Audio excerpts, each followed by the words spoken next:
Mga boss, Davao City is now the worst city to live, work, invest, and travel in the country. Yan ang tatak Duterte. Nakakahiya. From Music Clear Castro.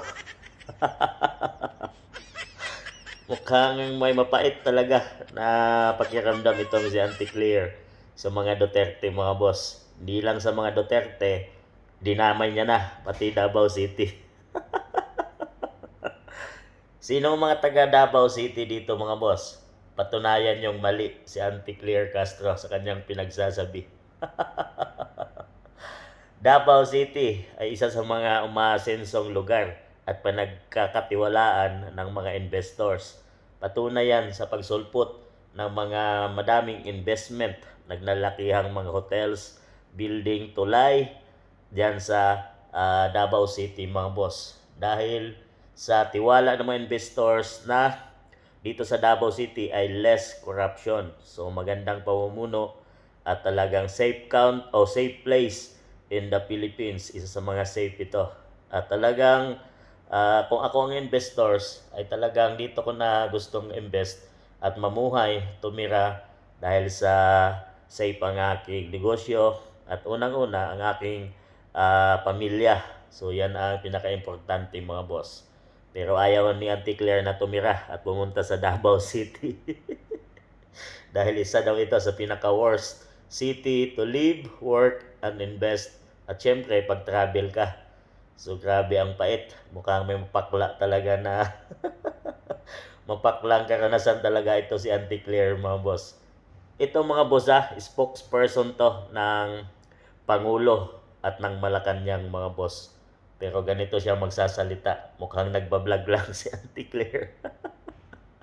Talagang isa nga siya sa sinasabing inilagay siya dyan para magiging attack dog at atakihin ang kalaban ni PBBM at ng Marcos administration.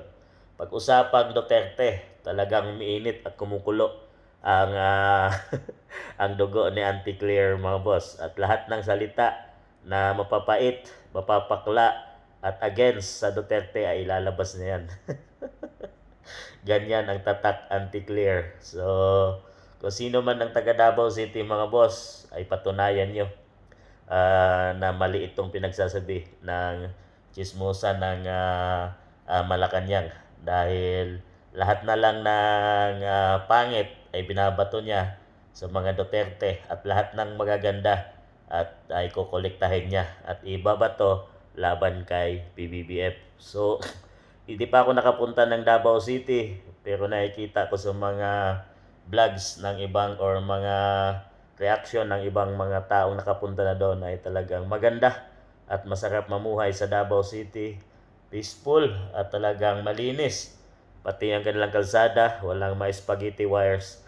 At yung unang-una, kahit palengke nila ay napakalinis. So, ganon ka respetado at talagang magagawa yan dahil sa magandang pamumuno at ginamitan ng kamay na bakal at less corruption ng isang namumuno, mga boss.